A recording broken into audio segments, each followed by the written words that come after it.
রহমানির রহিম। প্রিয় শিক্ষার্থী ভাই ও বোনেরা, আপনাদেরকে জানাই আর এই টেইলার্স চ্যানেলের পক্ষ থেকে স্বাগতম।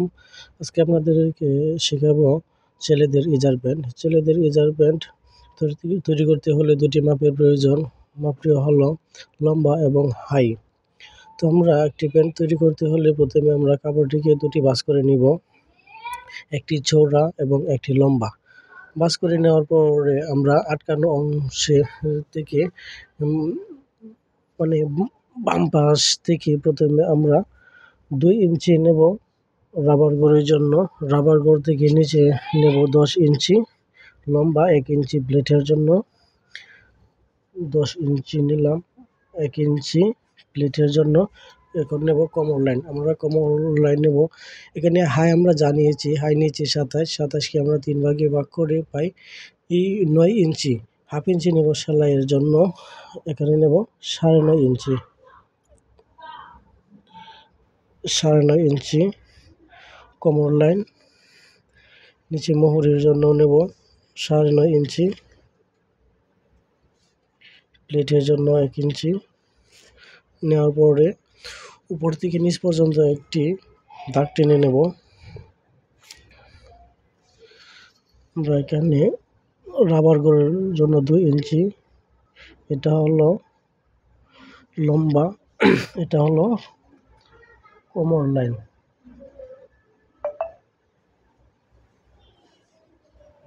কোমর লাইন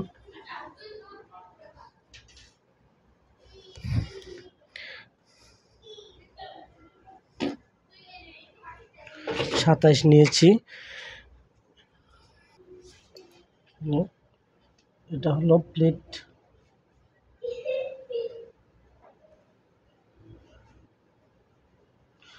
লাইন এবং এখন আমরা নেব কল্লি। তো কল্লির মাপ আছে 3টা। যদি ছোট হয় তাহলে আমরা নেব 2 ইঞ্চি, যদি মাঝারি হয় তাহলে 3 ইঞ্চি, যদি বড় হয় তাহলে 4 ইঞ্চি। তো আমরা এই মাপের জন্য আমরা নেব 3 ইঞ্চি। তো 3 ইঞ্চি নিতে হলে আমরা একটা কাপড়কে চতুর্দিকে 3 ইঞ্চি করে মাপ নেব। 3 ইঞ্চি, এদিকেও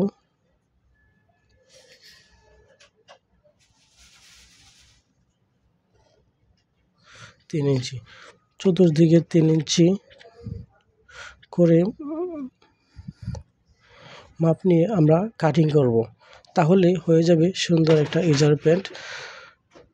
তো আমরা কাটিং করব খোলা অংশ থেকে, যে এপাশে